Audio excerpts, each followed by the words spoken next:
Jennifer Jones has always been athletic.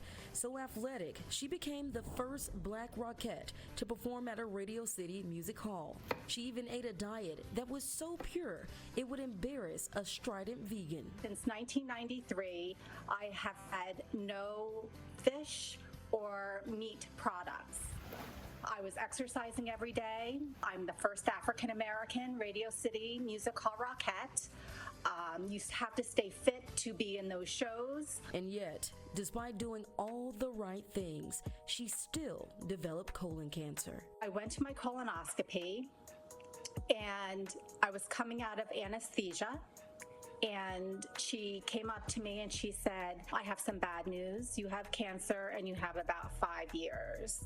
Jennifer told no one. Her family had planned a long family beach vacation and she didn't want to ruin it. This is the disease that is preventable, right? When you get screened, you snip out those polyps, you prevent that cancer from growing, and we could end this disease. This is particularly important for people of color, especially black men.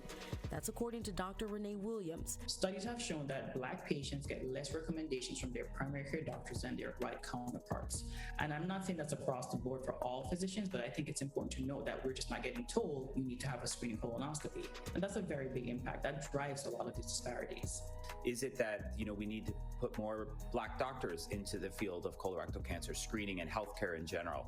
Is it that we need to reduce the barriers for transportation and for, time off, etc.? So there are many things, unfortunately, right now that contribute to those disparities. At the end of that family vacation, Jennifer told her family that she had been diagnosed with cancer. Her sister didn't buy it and took her to one of the best cancer hospitals in the world. That was years ago. Now Jennifer is cancer-free. But the road from deadly diagnosis to happy future included surgery, chemo. But Jennifer says it was worth it. I look at it as a blessing each day because it saved my life. Absolutely saved my life.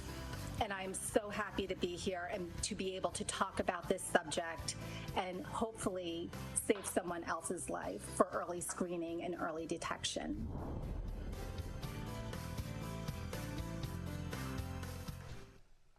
Well, as you saw in the piece, African Americans are more than 20% more likely to develop colorectal cancer. We are also 40% more likely to die from the diseases. Here's something you might not know. Colon cancer is more likely to occur on the right side of the colon in the black community. And you can learn more, go to ccalliance.org.